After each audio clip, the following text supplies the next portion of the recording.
Aleluia! Deus é bom, igreja. Ele é bom. Ele tem cuidado de nós. Você pode se assentar um pouquinho. Quantos estão felizes aí por estar diante do Senhor? Privilégio muito grande, né, gente? Saber que somos chamados para poder adorar ao Senhor, né? Os anjos o adoram diuturnamente. Sei que podemos falar assim, né? Porque no céu esse negócio de tempo não é muito a questão celestial, né? O tempo é aqui na terra, né? O tempo cronológico. Mas o tempo de Deus não é um tempo kairos, né? Não é ligado à questão de dia, tarde, noite. Mas os anjos estão lá, adorando, louvando ao Senhor. E tudo o que fazemos é tão pouco, irmãos. Mas Deus tem recebido a nossa adoração. Amém? Estamos passando batido aí, né, por esses períodos. Já estamos envolvidos novamente na escola dominical. Por enquanto, somente as crianças. Só quero relembrar aqui, né? Pela manhã, você é papai, você é mamãe, ou vovó. Tem criança que está sob o cuidado da vovó, né? Do vovô, então de manhã, tá? De manhã, de 4 a 12 anos de idade. Tem a classe da EBD aqui, tem sido benção, né? Para as crianças participarem. Já voltamos domingo passado e Deus tem nos ajudado. Aleluia. Eu queria convidar você para poder meditar comigo aquilo que o Espírito Santo tem nos concedido, né? Em tempo de guerra, em tempo de lutas, mas sobretudo em tempo de confiança. Que você abra comigo aí a sua Bíblia e encontre o Evangelho que João escreveu no 8º capítulo 8 de João. Tem algo da parte de Deus para a nossa vida. João capítulo 8, aleluia. Quem está chegando agora, Deus te abençoe. Bom estarmos juntos, quer seja aqui presencialmente, quer seja aí do outro lado, prestigiando. É bom, né? Somos uma família, né? A igreja é o corpo de Cristo. Não tem como você separar, né? Aleluia. Tudo bem, Samuel? Glória a Deus. Diz assim, irmãos, capítulo 8 de João. Jesus, entretanto, foi para o Monte das Oliveiras. E de madrugada, voltou novamente para o templo, e todo o povo ia ter com ele, e assentado os ensinava. Verso 3. Os escribas e fariseus trouxeram à sua presença uma mulher surpreendida em adultério, e fazendo-a ficar de pé no meio de todos, disseram a Jesus: Mestre, esta mulher foi apanhada em flagrante adultério. E na lei nos mandou Moisés que tais mulheres sejam apedrejadas. Tu, pois, que dizes? Isto diziam eles, tentando-o para terem de que o acusar. Mas Jesus, inclinando-se, escrevia na terra com o dedo. E como insistissem na pergunta, Jesus se levantou e lhes disse: aquele que dentre vós estiver sem pecado, seja o primeiro que lhe atire pedra. E, tornando-se a inclinar-se, continuou a escrever no chão. Mas, ouvindo eles esta resposta, e acusados, né, pela própria consciência, foram se retirando um por um, a começar pelos mais velhos até os últimos, ficando só Jesus e a mulher no meio onde estava. Erguendo-se Jesus, e não vendo a ninguém mais além da mulher, perguntou-lhe: mulher, onde estão aqueles teus acusadores? Ninguém te condenou? Respondeu ela: ninguém, Senhor. Então lhe disse Jesus: nem eu tampouco te condeno. Vai e não peques mais. Aleluia. Erguemos a Ti, Senhor, nossas mãos. Esse gesto tão simples que fazemos, mas para reconhecer que dependemos do Senhor, e somos Teus servos, Teus filhos, e que temos tido em Ti, Senhor, a bondade, o amor que o Senhor tem nos concedido, a graça, para perseverarmos. Espírito Santo, edifica nossas vidas, fala ao nosso coração e conceda a cada um de nós a sensibilidade para ouvir a Tua voz, por favor, em nome de Jesus. Amém? Pode aplaudir bem forte ao Senhor aí, igreja. Oh, aleluia! Glória a Deus. Amém? Muitos estão sabendo, né? Já sabem que hoje, 22 de setembro, a partir das 16 horas, se não me engano, começou algo tremendo, né? O que começou, gente? A primavera. A primavera começou, né? Primavera, uma estação bonita, né? Que embora o nome seja primavera, não tem nada a ver com prima, em parente seu, nem com o nome de Verinha, né? Com todo respeito à minha Verinha, né? Está aqui com a gente aqui. Mas a primavera, ela vem do latim, né? Prima vem de primeiro, né? É primeiro, e vera vem de aquilo que é bom, né? Verão. Então é como se fosse o primeiro verão, né? Que antecede, vamos dizer assim, ao verão. Então por isso é a primavera. Mas é famosa por ter as flores, né, gente? Podemos estar vendo algumas coisas bonitas, o vento acompanha também, etc. Mudança de clima. E por falar em mudança de clima, eu tenho percebido que o Espírito Santo tem nos movido, né, nesse sentido, a gente compreender essas mudanças, não puramente climática, mas principalmente em nossa vida.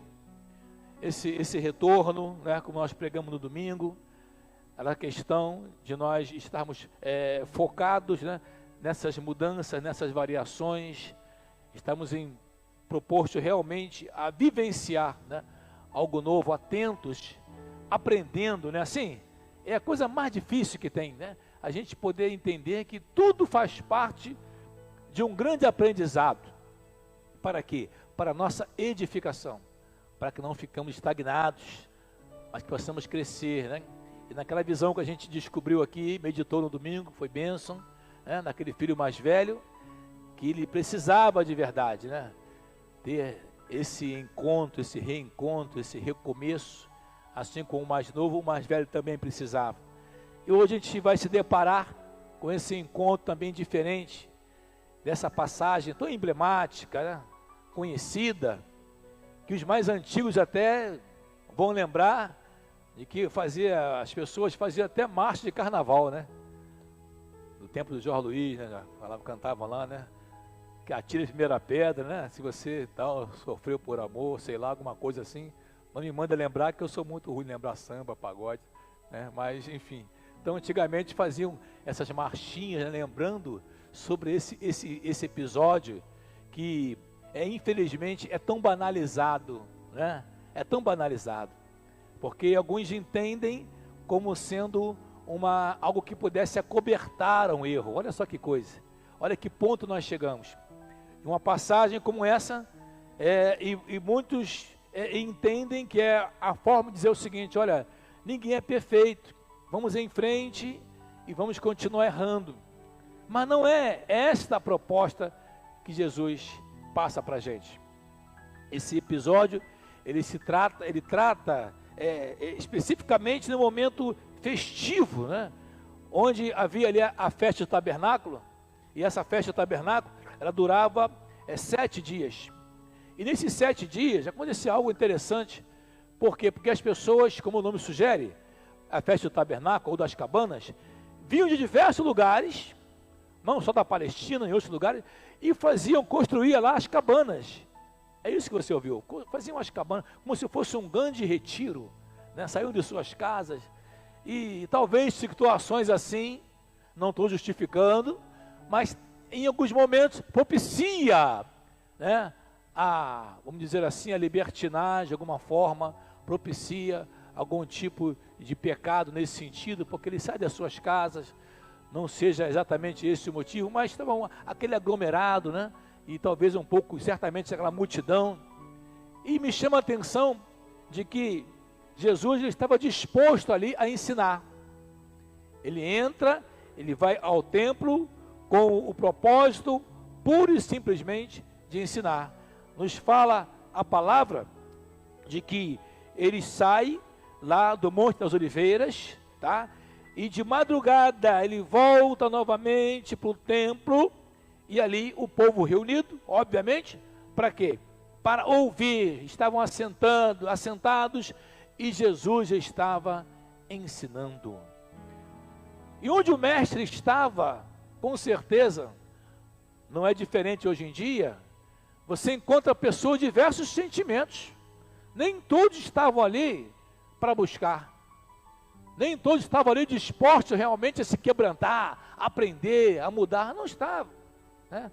Como acontece talvez na sua casa, como acontece também nas igrejas, em muitos lugares. A gente vê essa diversidade, né? Essa miscelânea, às vezes, de sentimentos.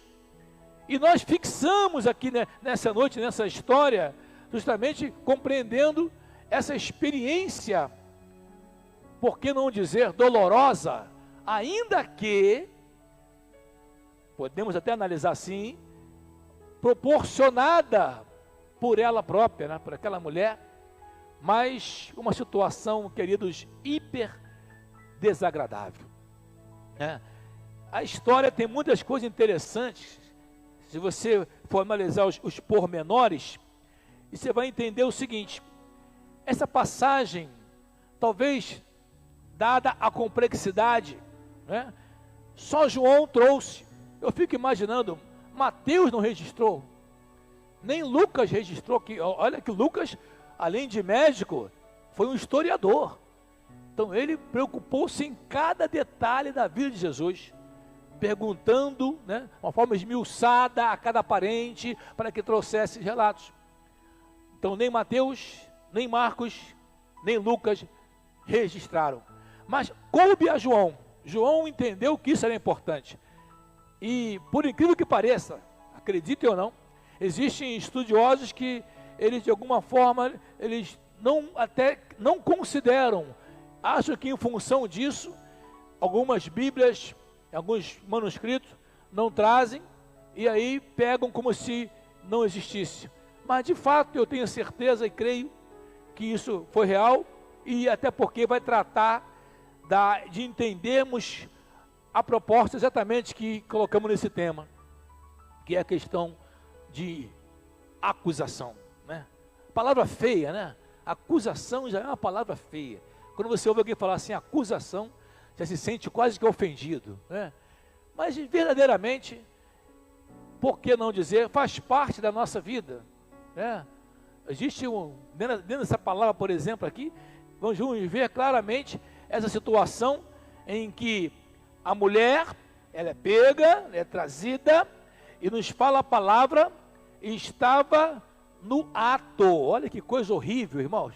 Não quero nem que você fique assim raciocinando muito não, para não dar problema. Mas ela estava literalmente, foi surpreendida no ato.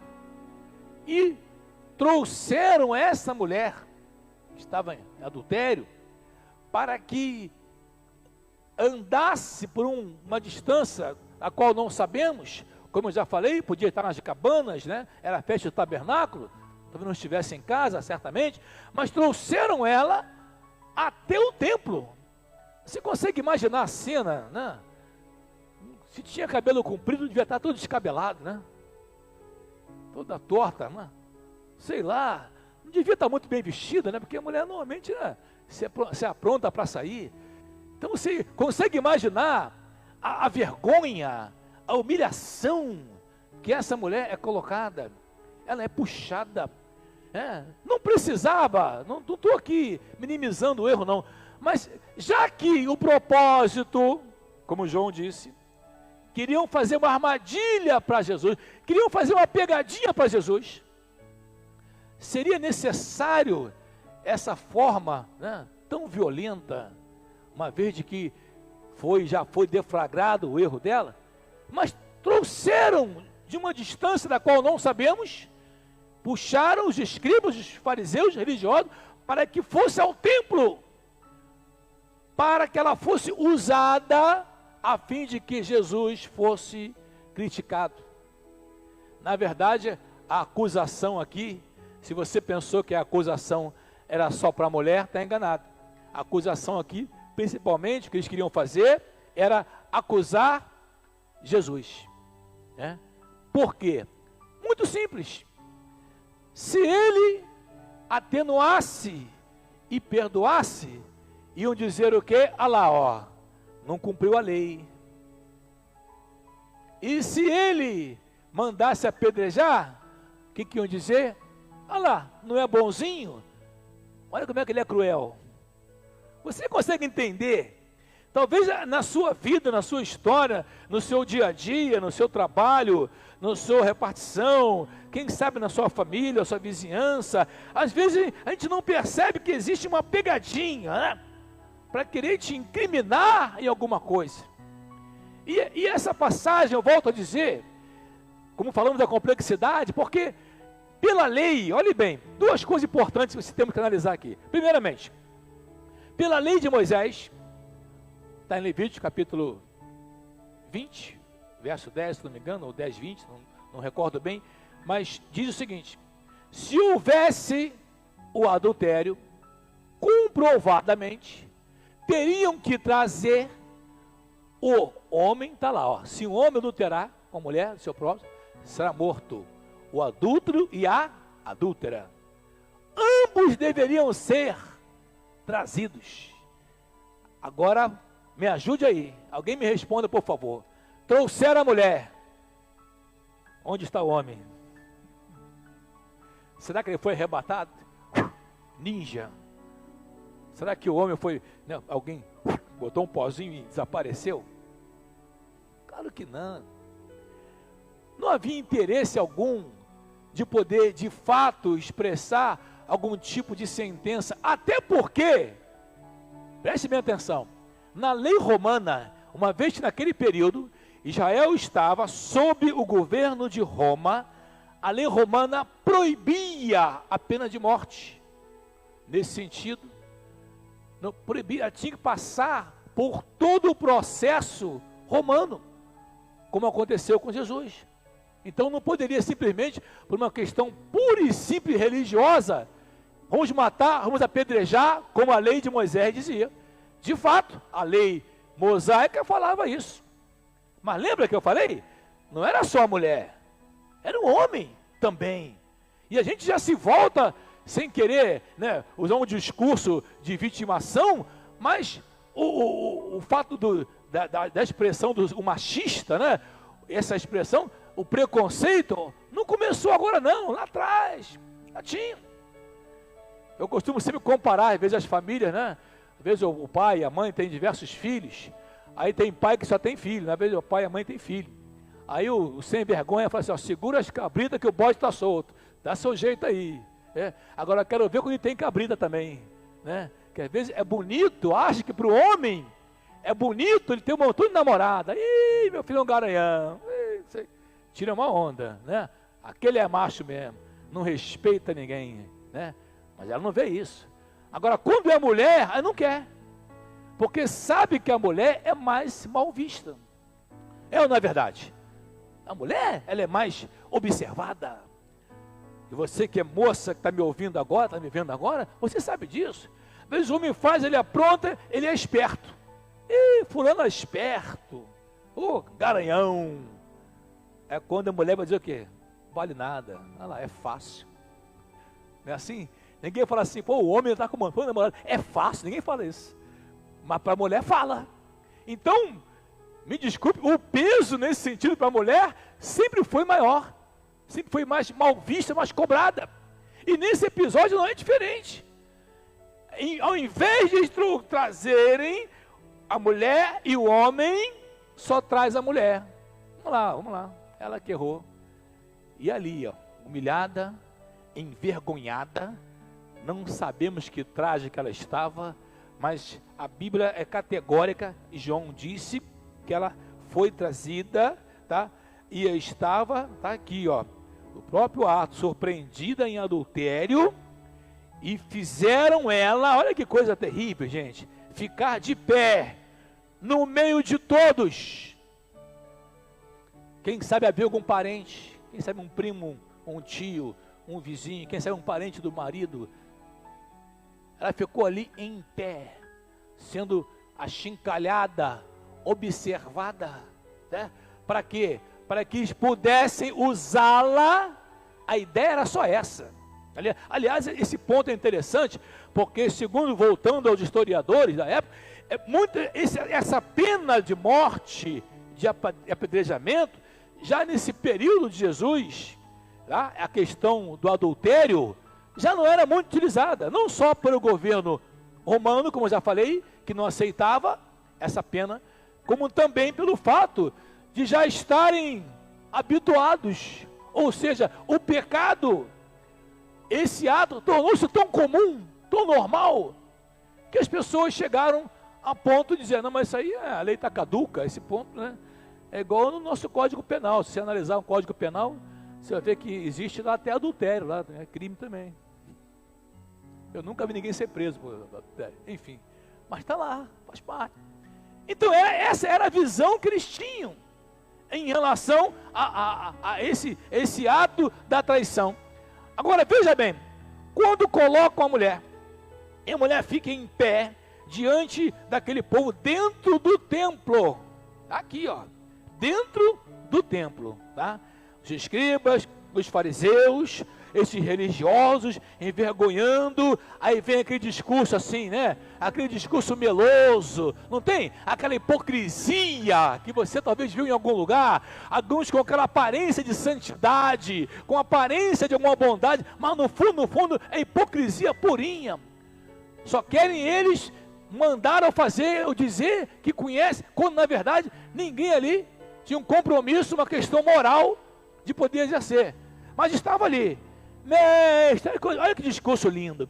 Mestre, esta mulher foi apanhada em flagrante adultério. Olha para ela, está vendo ali, ó, não vale nada, está aí, ó, no meio de todo mundo aí, está em pé. Essa frase é minha, tá? Não estou olhando aqui não, mas está aí, ó, todo mundo está vendo. Agora, e continua, e a lei nos mandou Moisés, olha que hipocrisia, que tais mulheres sejam apedrejadas. Mas não eram os homens também? Por que pulou essa parte? Não interessa. Então está aí, que tais sejam apedrejadas.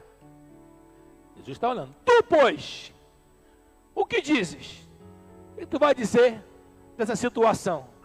Aí João fala assim, ó, isto diziam eles, tentando para terem de que o acusar.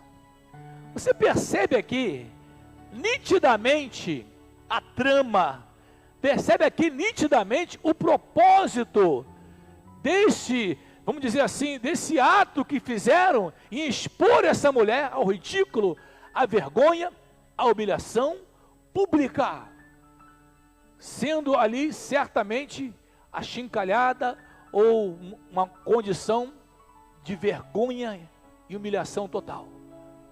Mas o propósito era só pegar Jesus. Mediante a esse ponto aqui, amados, eu pensei, Senhor, muitas vezes a pessoa não sabe que ela tem algumas coisas que acusam ela. Você já sentiu-se acusado por alguém? Quem nunca foi acusado? Algumas vezes até injustamente, diga-se de passagem, mas pior que outras vezes, talvez tiveram razão. E a gente não gosta. A gente não gosta. Né? E a nossa legislação, né, é interessante, porque pela lei, não só brasileira, mas também de outros países, não é você provar a sua inocência, mas é o outro provar que você é culpado. Não é assim, Ana? Está ali o nosso expert de direito ali, o duro advogado. Então é isso. Não é você, eu vou provar a minha inocência. Não. É eles que têm que provar que você é culpado. Nesse caso aqui, Está mais do que evidente a prova. Mas dentro dessa questão de provar, né, que alguém é, a gente entende que mesmo que você não queira, olhe bem, que você não aceite, que você não concorde, mas todos nós temos acusadores. Ih, pastor, ficou ruim agora. Temos acusadores. E pior, hein? Não é um acusador sazonal, temporário. Mas como não? Que negócio é esse? A revelação do Apocalipse, lá no capítulo 12 do Apocalipse. Vamos lá? No último capítulo, no último livro da Bíblia, no verso 10, Apocalipse 12, verso 10. Quando trata a história do triunfo da igreja, e lá nessa revelação, está aqui para nós registrado, quando a peleja acontece, e simbolicamente o dragão, né, o opressor, ele é destruído, a vitória de Cristo. No verso 10, fala assim para nós, então, está ali, ó, ouvi grande voz do céu, proclamando, agora veio o que? A salvação, o poder, o reino de nosso Deus, e a autoridade do seu Cristo, pois já foi expulso quem? O acusador de nossos irmãos, o mesmo que os acusa de dia e de noite diante do nosso Deus. Você já tem um acusador. Eu às vezes tenho essa mania, eu brinco quando alguém fala assim, pô, me acusa de alguma coisa, eu falo, já tenho um já, para que dois? Já tem um oficial, que é o diabo, que acusa você em relação a seus erros. Então o diabo, ele é acusador. A função dele é acusar. A função dele é a cada dia te colocar para baixo, é te lembrar, né, em algumas coisas. A função dele é fazer com que você esteja longe do projeto, do plano que Deus estabeleceu. Muitas vezes nós pensamos que algo vem de nós, e nem sempre vem de nós, às vezes vem do diabo, né? Para acusar, para apontar o dedo, para que alguém lembre do seu passado. Olha aí, domingo relatamos aqui a história do filho mais velho, mas o filho mais novo certamente passou por isso, que quando ele chega em casa, ao invés de encontrar todos de braços abertos, felizes, contentes, maravilhados, o que ele encontra? O irmão que está ali, ó, não é meu irmão não, é teu filho, lembra? Olha lá, o teu filho, não vale nada, voltou lá, muquirana, mau sujeito, mau caráter, mas ele não se arrependeu, mas ele não está voltando, porque, mas e daí? Deus considera, talvez muitos de nós havemos de considerar, mas quem disse a você que o diabo não vai continuar ali, ó, martelando? Às vezes a pessoa que cometeu muitos delitos no seu passado, antes de conhecer o Senhor, quando se converte, irmãos, acredito eu, né, talvez nós passamos por isso, você também certamente talvez passou, e em algum tempo ela fica digerindo aquilo, né? Por alguns momentos você pode pensar que é você, mas às vezes o diabo influencia. Para quê? Para lembrar, para te acusar. Olha lá, fez o que fez, agora se esconde atrás da Bíblia. Quem já ouviu isso? Levanta a mão. Haja a Bíblia, o tamanho da Bíblia, você é bem grandona, né? O cara ficar atrás da Bíblia. Olha lá, não vale nada. Está se escondendo na igreja, está se escondendo. Mas eu sei o seu passado. É igual aquele filme, eu sei que você fez no verão passado, né? Eu conheço a sua história, né? E o diabo vai usar pessoas onde você nem imagina, no seu ambiente talvez familiar, um dos seus amigos, pessoas que você ama. Em alguns momentos vão se levantar, o diabo vai usar, vão se levantar para quê? Para acusar. Olha lá, olha lá. Agora fala de Deus, olha lá, aprontou a beça. Olha lá, agora estamos de santidade lá atrás, ó. Deu um montão de problema. Então essa é a função do diabo. Ele está ali para acusar. E João revelou, né, trouxe por Deus essa explanação para a gente conhecer de que existe essa ação maligna dia e noite. Existe a acusação do diabo. O diabo usa pessoas. Existe a acusação do homem. Mas pastor, não é a mesma coisa? Não, nem sempre. Às vezes pode ser até um cristão, gente boa, um cara bacana, mas a pessoa talvez já tenha o hábito, né, talvez de cobrar, de lembrar o que o outro fez. E nem tudo é o diabo. Nem tudo, mas o diabo usa. Mas o homem também tem, às vezes, o espírito de maldade, a cobrar a pessoa, a envergonhar. Olha aí, ó. Você acha que foi o diabo que levou essa mulher lá para o meio? Claro que não, porque ele sabia que Jesus ia dar o jeito dele, como diz o outro. Mas os homens levaram para humilhar, para envergonhar, para tripudiar, para ofender. Então existe homens, ser humano, se é que podemos falar assim, tem um espírito ruim, mau caráter, uma má índole. E pode ficar às vezes anos, até nas igrejas, mas ainda continua com aquele espírito de acusação. Acontece em muitos casamentos, isso é muito comum. A pessoa às vezes está casada bonitinho, às vezes casou no Senhor e tal, bonitinho, mas ela nutre esse sentimento, muitas vezes até por achar em si uma certa superioridade, ou para dizer o seguinte, ó, você está me devendo, aí te deu desconto, hein? Ó, casei com você, mas ó, você não valia nada, hein? Quebrei seu galho, hein? Te tirei da fila, hein? Te ajudei, ó, lembra? Ó, então não é fácil, tem hora que você, ó, né? E tem que ouvir, e acontece de dois lados, tanto homem quanto a mulher.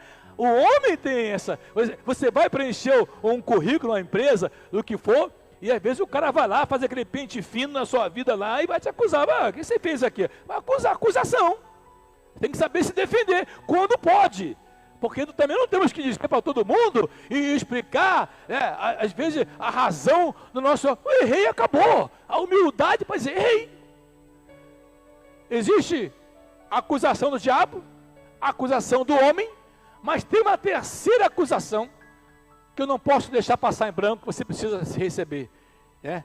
Essa informação que nós vivenciamos todos os dias, que é a acusação da nossa própria consciência, que, como já falei, nem tudo é o diabo, a consciência dela, né? Ela sabe que ela errou. Às vezes já houve casos de pessoas que testemunharam, né, acerca da sua vida, o que fez no passado, tudo mais, e alguém falou, mano, você toma posse porque você foi perdoado e tal, mas ela se martiriza, né? Eu passei por essa experiência na minha vida, quando eu aceitei Jesus, e mediante a nossa vida, né, sem regra, desregrada, tantas coisas, e às vezes a gente até se privava de poder avançar, no sentido de poder procurar algo em relação à edificação, ou desenvolver, porque há pessoas que carregam, elas travam pelo seu passado, elas ficam moldadas, enrijecidas, né, engessadas pelo seu passado. A consciência dela, ela olha e às vezes ela não percebe que na verdade aquele fardo não é mais dela.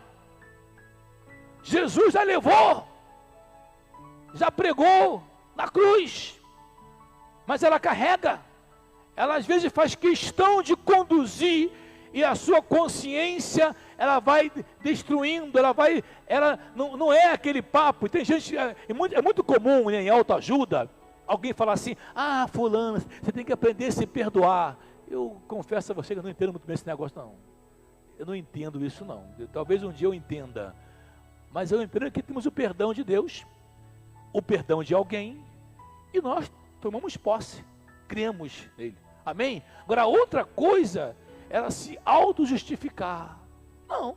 É claro, evidente que ela precisa prosseguir, precisa continuar. Isso não é o ato de uma autoajuda. É confiar, é acreditar no poder que há no nome e no sangue de Jesus. Quantos creem? Ele foi pregado para isso. Então você percebe que o diabo acusa.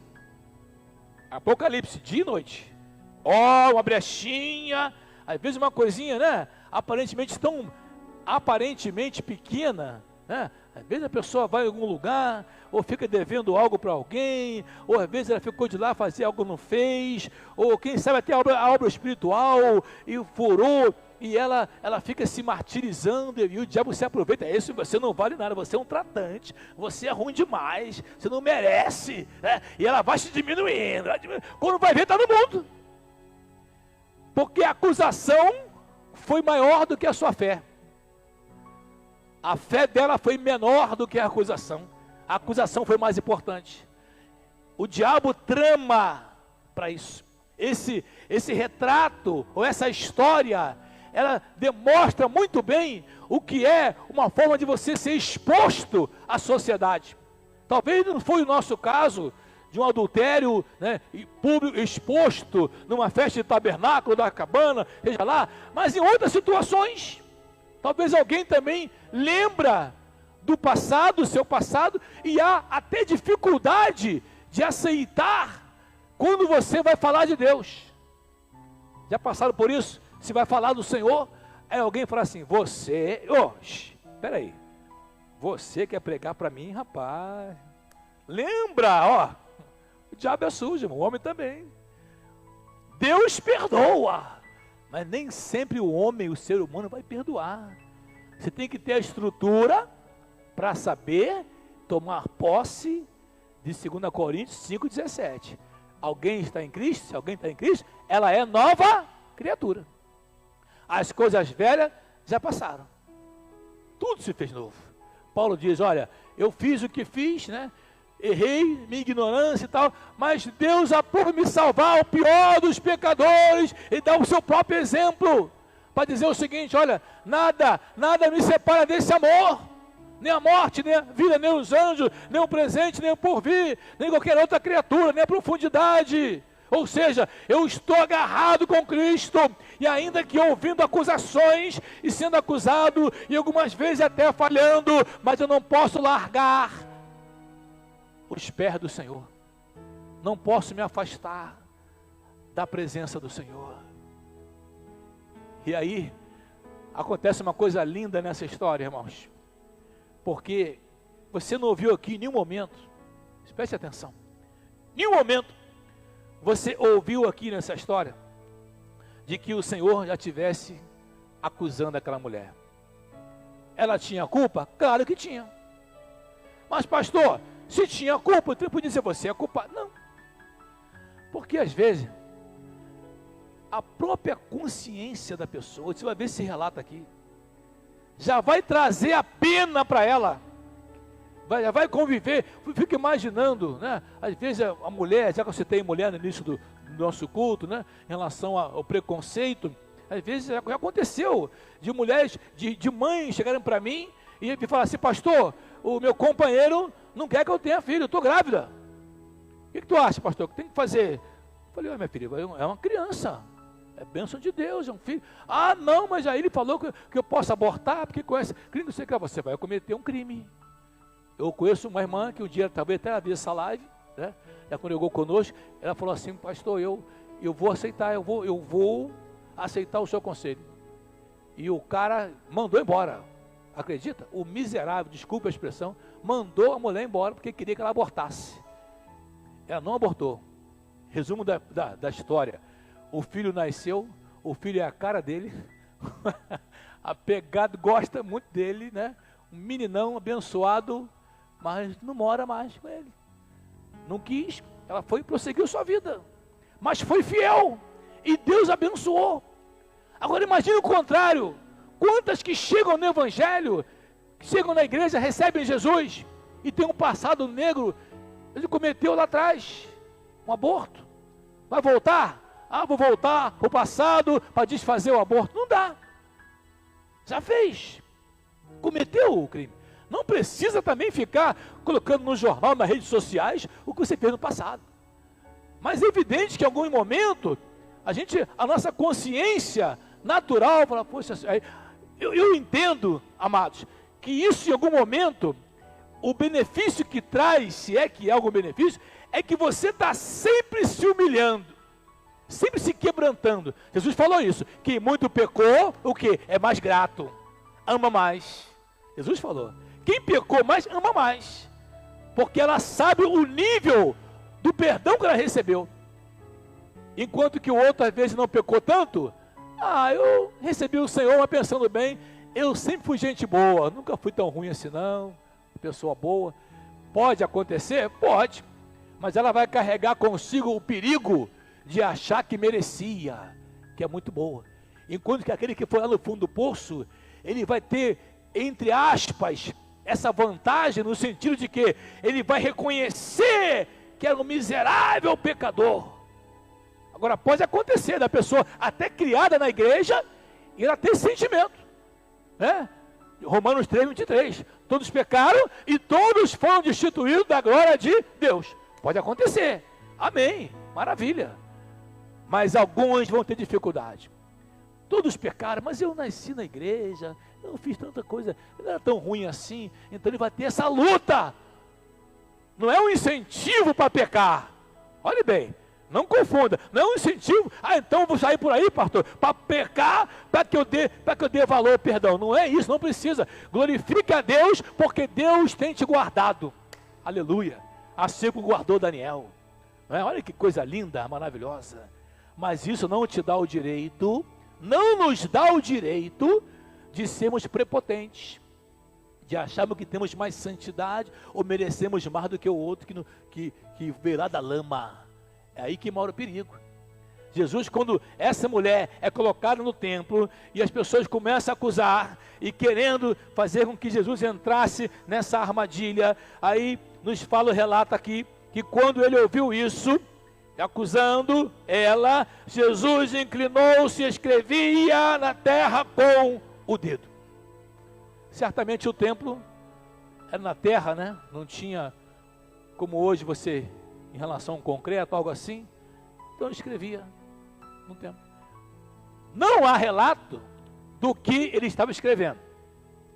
Mas concordamos com uma teoria, tá? Eu sou bem aberto, você pode pensar diferente. Uma teoria mais, assim, aceita em relação a esse episódio, de que ele escrevia na areia alguns pecados, alguns delitos ali, algumas coisas, porque diz a palavra que ele escrevia, enquanto queriam que ele desse um parecer, ele abaixou, se inclinou e escrevia, só escrevia, olha só, e insistiu, mas não vai falar nada, não vai dizer nada.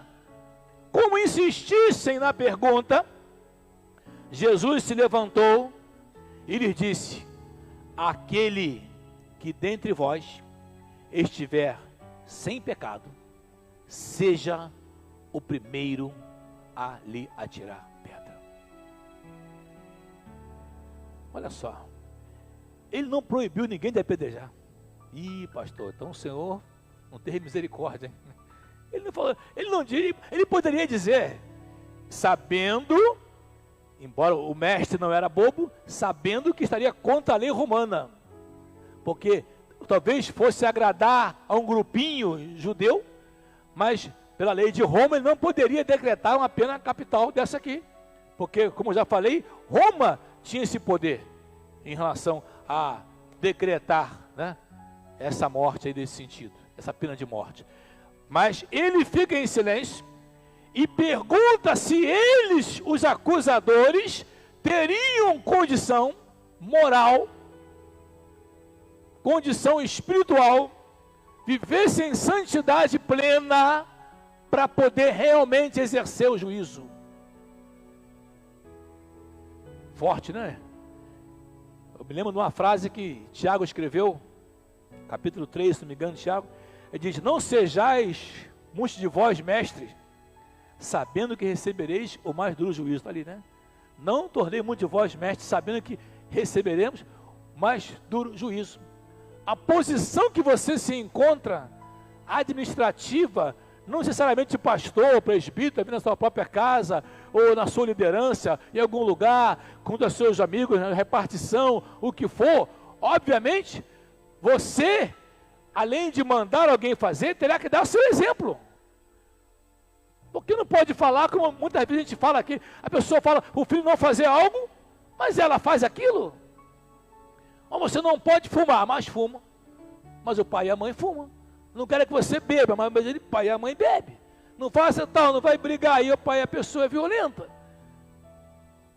E o Senhor está falando, se você entende que você tem características boas, se você tem em si virtude, se você tem em si santidade, se você, eu vou externar a questão, considerando que fossem os pecados escritos no chão, você não faz nenhum desses erros aqui, então beleza, ali está a pedra, manda ver, faz seu nome, pode começar. E ó, quem sabe deu uma lidinha, o outro foi lá perto, e até a multidão, né, gente? Leu, furto, sei que e tal, eu lembro, foi embora. E interessante que a Bíblia fala assim, ó, foram embora dos mais velhos aos mais novos. Detalhezinho, né? Pequeno pode ser para você, mas quer dizer isso, da maturidade da pessoa. Ora, os mais velhos nesse sentido, uma maturidade, não tem argumento. A gente já passou um pouquinho de 25 anos, né? Então a gente tem um pouquinho de experiência da vida. Peraí, está errado mesmo, acabou. Não tem desculpa. Quando os mais jovens, não é regra, toda regra tem exceção, mas tem dificuldade às vezes de assumir um erro. Coloca desculpa, acha um bode expiatório alguém. Enquanto que o cascudo, desculpa a expressão aqui, né? Ou mulher mais madura, né? Que mulher cascuda é feia, falar cascudo não dá. Homem cascudo dá, mulher cascudo não dá. Então, o homem cascudo e a mulher mais experiente, ela já vai entender que não tem justificativa, errou e acabou. Aí João diz, ó, começou dos mais velhos, daqui, ó, e os mais novos. Ouvindo isso, por quê? Aqui é a resposta, verso 9. Mas ouvindo eles essa resposta de Jesus, que quem não tivesse pecado poderia pegar a pedra, acusados pela própria o quê? Consciência. A própria consciência. Em nenhum momento fala aqui que o diabo influenciou. Mas lembra? A consciência, a mente, o raciocínio, o trazer a memória, né? Você mentalizar. Alguns momentos nós precisamos fazer isso. Talvez possa alguns escandalizados que eu vou falar aqui, mas você às vezes você precisa voltar, lembrar, talvez um pouquinho daquele Egito, não com saudade, não com nostalgia, mas para lembrar o que Deus fez na sua vida. Aleluia. Como Ele te aceitou, dos seus escárnios, da sua indiferença, às vezes das desonestidades, da corrupção, da maldade, das mentiras. Como é que Deus me aceitou assim mesmo? Gente, Deus, sei lá, ou é muito amoroso ou é muito bobo, porque Ele me aceitou assim mesmo. Mesmo conhecendo meu passado tão sujo, a gente olha para trás e fala, caramba, Senhor, não mereço nada. E quer saber? É bom quando você tem esse sentimento, quando você é grato, né? Quando você é grata e sabe onde estaria se não tivesse conhecido o Senhor. Agora, cuidado para não ficar muito vendo o passado, que tem gente que para tanto, fica igual a mulher de Ló. Não olha para trás, está lá olhando lá, o ano passado. Aí chega uma hora, aí bateu aquela saudade, aí virou estátua e sol, acabou. Dá uma olhadinha rapidinha, poxa, não valia nada mesmo. Opa, vou ter que ser obrigado, Senhor. Para não perder o foco. E qual é o foco? O foco é estar na presença de Jesus. É não ficar muito tempo lá. Quando essas pessoas olham, a palavra nos diz que a consciência deles acusaram. A consciência os acusou de tal maneira de que foram retirando-se, a começar pelos mais velhos, depois ficando os mais novos, e foi ficando. Gente, uma pergunta que não quer calar. Todo mundo foi embora. Os homens, certamente ali, a maioria era homem, foram embora. Por que a mulher também não foi, gente? Aproveitou o embalo. Não tem situação assim? O negócio está meio esquisito, todo mundo está indo embora, quer saber? Eu vou ir, Ninguém me apedrejou mesmo? Ninguém me sentenciou? Quer saber? Eu vou embora. Aí eu aprendo um princípio fundamental da nossa vida espiritual, que é o quê? A gente está esperando em Deus, aguardando em Jesus, não se precipitando, embora em alguns momentos tenhamos um bom argumento, como essa mulher teria, Quer saber? Me expuseram, me ofenderam, me envergonharam, me humilharam, trouxeram só a mim, não cumpriram a palavra, esqueceram do homem, e tudo isso, quer saber? Eu vou embora também. Mas ela, de alguma forma, ela entendeu, e estava certamente jogada no chão, entendeu que precisava estar ali, para ouvir a voz de Jesus, para receber o tratamento de Jesus. É quando nós temos dificuldade em recomeçar, e há pessoas que quando estão nesse processo erraram, cometeram seus erros, e às vezes não espera Jesus direcionar. Aconteceu, todo mundo foi embora, eu vou também, eu tenho meu tempo para isso, não tem nada. Aí que mora o perigo. Ela espera. Pastor, como é que é a situação? Espera em Jesus. Pastor, mas eu tenho que fazer. Aguarda, deixa Jesus te guiar. Ah, mas a fila andou e não sei o que não deu certo. Aguarda, deixa Deus orientar. Porque o Senhor sempre vai ter uma palavra boa para a gente. E qual era a palavra boa? Está aqui, ó. Quando ela fica ali, a despeito do que as pessoas acusaram, ela continua ali naquele lugar sentada, foram embora. Aí vai dizer assim para a gente, no verso 10, fala assim para a gente assim, ó. A mulher ficou lá, onde estava, e erguendo Jesus, e não vendo ninguém, além da mulher, só tinha mulher, assim, agora começa a tratar com ela. Olha, o problema seu, minha filha, muitos já acabaram. Você tinha um caminhão de acusador, o vizinho, a vizinha, o tio, quem sabe até a própria mãe, o filho, quem sabe o teu pai, sua mãe, seu passado, o que você fez, errou mesmo. Eu quebrei seu galho, hein? Quebrei seu galho, hein? Mais uma vez, vou te atenuar o seu problema. E ela está ali, né? Mulher, onde estão aqueles teus acusadores? Onde estão os teus acusadores? Quer saber? Agora, se fosse, né, parafraseando, quer saber? Ele não tem moral. Tem gente que é assim, né? Você quer me acusar? Meu filho, você faz muito pior do que eu. Não tem moral. E eu erro mesmo e acabou. Você fez pior. Não tem? Diz, você não fala assim não, mas aí fora tem gente que fala assim, chumbo trocado não dói. Já ouviu? Quem já ouviu isso? Não dá? Não. Eu não sei se não dói não, né? Porque chumbo deve doer também, né? Sei lá. Mas a pessoa fala, não, mas chumbo trocado não dói. Não, mas é a lei da vida, é réplica. A ação gerou reação. Aí quer justificar o erro, cometendo outro erro. Pior.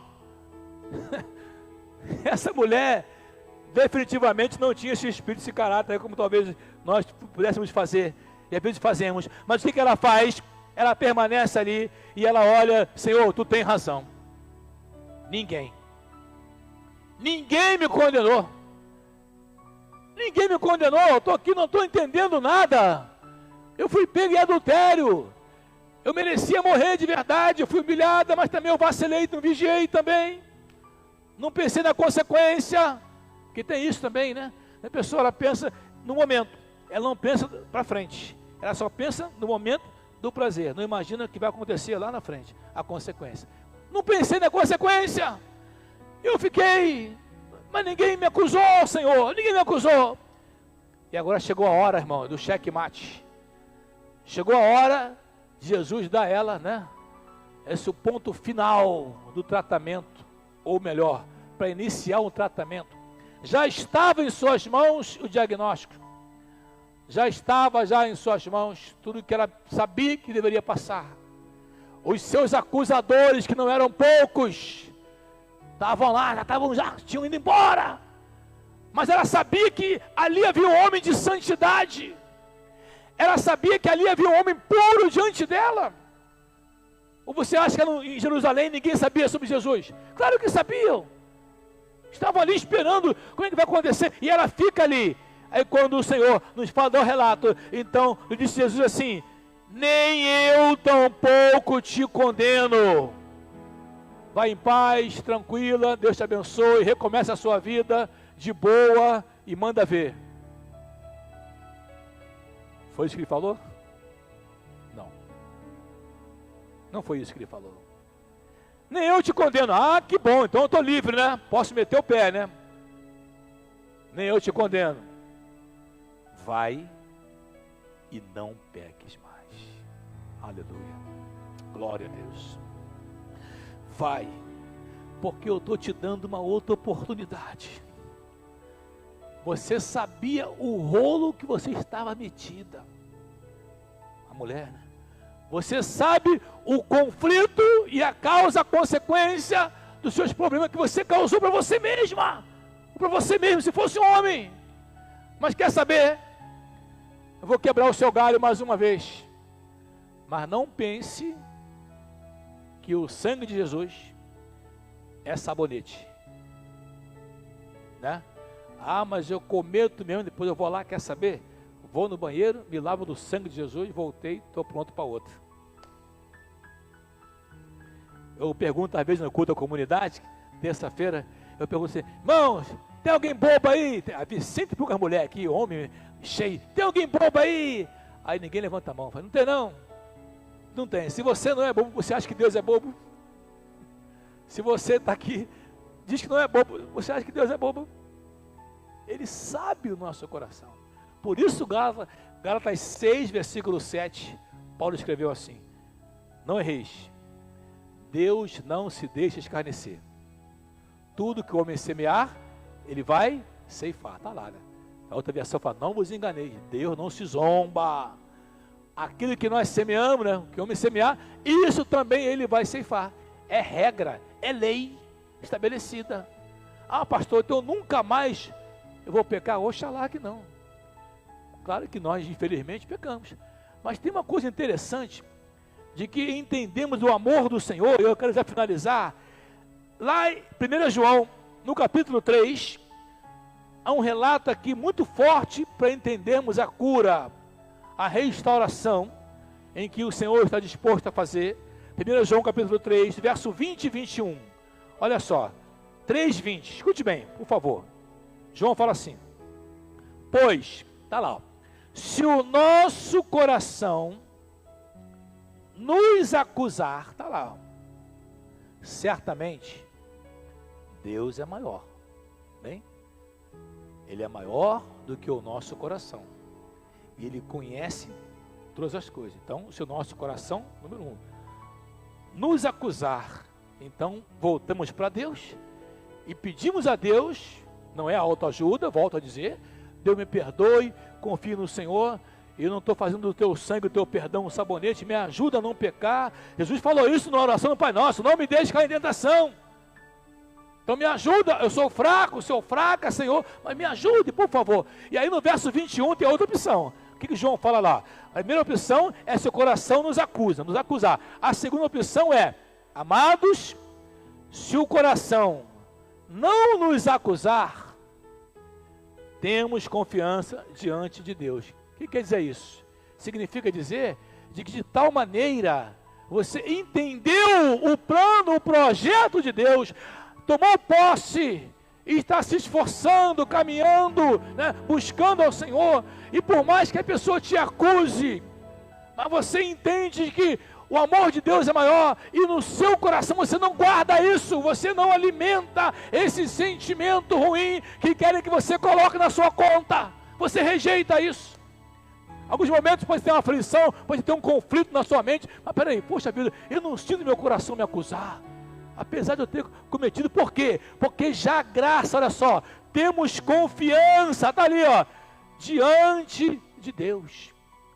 Ou seja, a partir do momento em que eu começo a viver isso, eu sei o amor do Senhor, diferentemente do filho pródigo, ou do filho mais velho, que não conhecia o pai, nós dizendo, você conhece o pai, sabe que Deus te ama, e Deus nos confiou para que nós pudéssemos o quê? Prosseguir a nossa caminhada, a nossa jornada, confiantes e sabendo que Ele está conosco, nos ajuda. E assim como essa mulher ouviu essa frase e disse, olha, eu vou te dar um crédito, todo mundo te acusava, você tinha muitos acusadores, você sabe disso, muitas vezes o pecado te condenou, te condena, mas quer saber, eu não vou te condenar, né?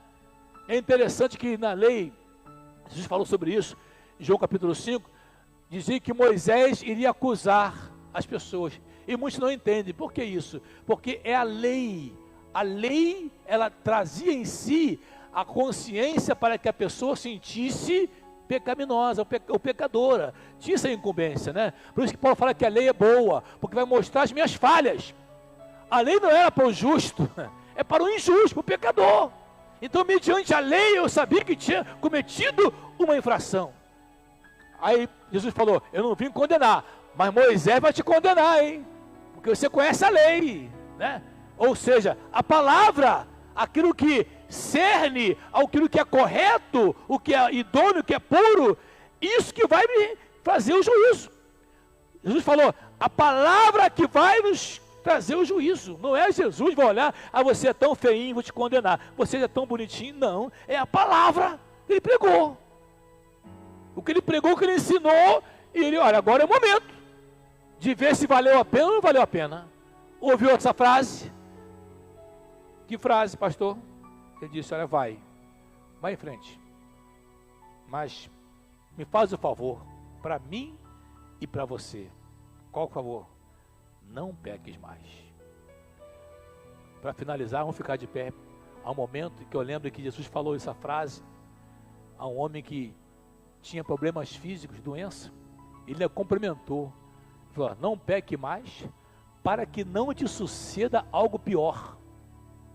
Entendeu? Consequência. Hoje o Senhor nos chamou para nos perguntar e dizer para a gente, olha,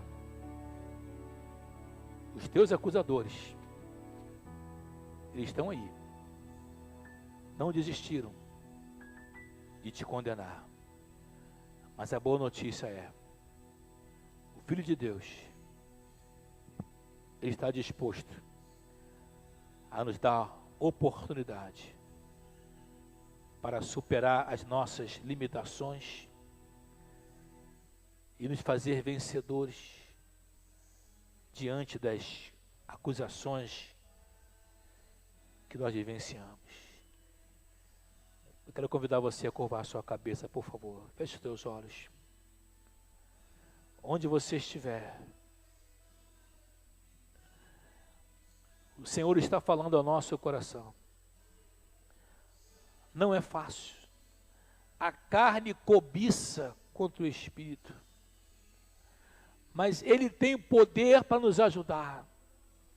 E quando reconhecemos isso, abrimos portas em nossa vida.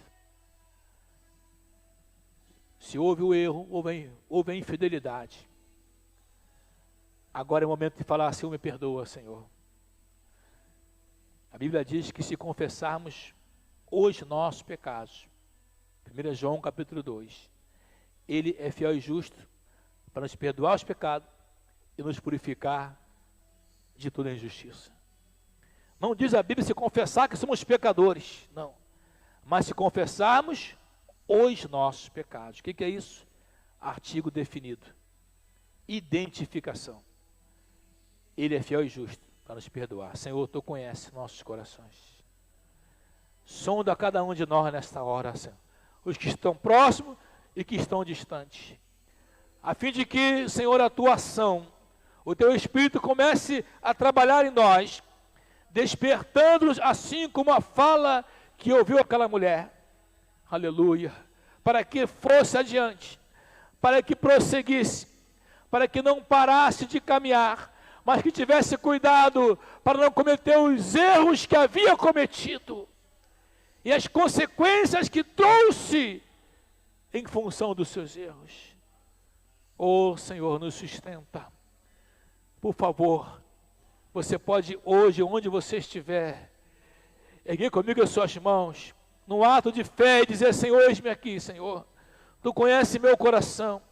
Por favor, me liberta, por favor, perdoa meus pecados. Oh, Deus, por favor, me ajude a caminhar e andar na Tua direção. Muito obrigado pelo Teu grande amor e por essa nova história que o Senhor tem proposto para que nós possamos vivenciar. Em nome de Jesus, Senhor. Em nome de Jesus. Que o poder do sangue do Cordeiro venha sobre a sua mente, sobre o seu coração. Que a graça de Deus inunde e desperte-nos a cada dia para honrar e valorizar aquilo que o Senhor Jesus realizou quando foi pregado na cruz do Calvário. Ele disse: está consumado. Ele disse: está consumado. A minha missão foi feita. Aquilo que foi me delegado que eu fizesse, eu realizei. Agora vai, você, e cumpre a sua missão. Porque Deus tem te abençoado e te dado condição a você superar os seus obstáculos, aleluia, em nome de Jesus, em nome de Jesus. Obrigado pelo teu perdão. Diga a Ele: Senhor, muito obrigado pelo teu perdão, obrigado pelo teu grande amor, obrigado pela tua graça, obrigado, Senhor, pela pessoa maravilhosa e bendita que tu és. E nós te glorificamos, aleluia. Nós dizemos a ti, Senhor, que seria de nós se não estivesse encontrado o Senhor em nossa vida. Obrigado, Senhor, de todo o nosso coração. Dizemos a ti, muito obrigado. E fica conosco, não só agora, mas para todo sempre, em nome de Jesus, em nome do Senhor Jesus. Amém? Você pode aplaudir bem forte ao Senhor aí? Oh, Senhor, recebe a nossa gratidão. Aleluia. Glória a Deus. Amém, irmãos? Pode sentar só um minutinho. Glória a Deus. Deus abençoe. E queria dizer para você que está aí conosco, de participar, né? Venha participar. Participe da igreja. Na sexta-feira temos um culto aqui à tarde, abençoado para as famílias. Busque em prol da sua família, né? Sábado de manhã temos consagração, temos jejum. E domingo, 2 horários de manhã, como já falei, escola bíblica, e também à noite. Além disso, todo dia tem oração. 7 da manhã tem joelho dobrado aqui, se você puder, passa por aqui e deixa aqui o seu clamor no altar do Senhor, busca a Deus, porque à medida que você busca, que você certamente vai encontrar, tá certo? Eu tenho certeza de que grandes coisas o Senhor não só vai fazer, mas já está fazendo na nossa vida. Você crê? Quem crê? Levanta a mão ao céu. Eu creio. Amém? Você venceu aí o frio, venceu a dificuldade e veio, e eu tenho certeza que você está saindo abençoado aqui nessa noite. Amém? Conte tomar posse aí. Oh Deus, obrigado. Obrigado, né? A gente vai ficar de pé mais uma vez, já finalizando, e após eu impetrar aqui uma bênção apostólica, né?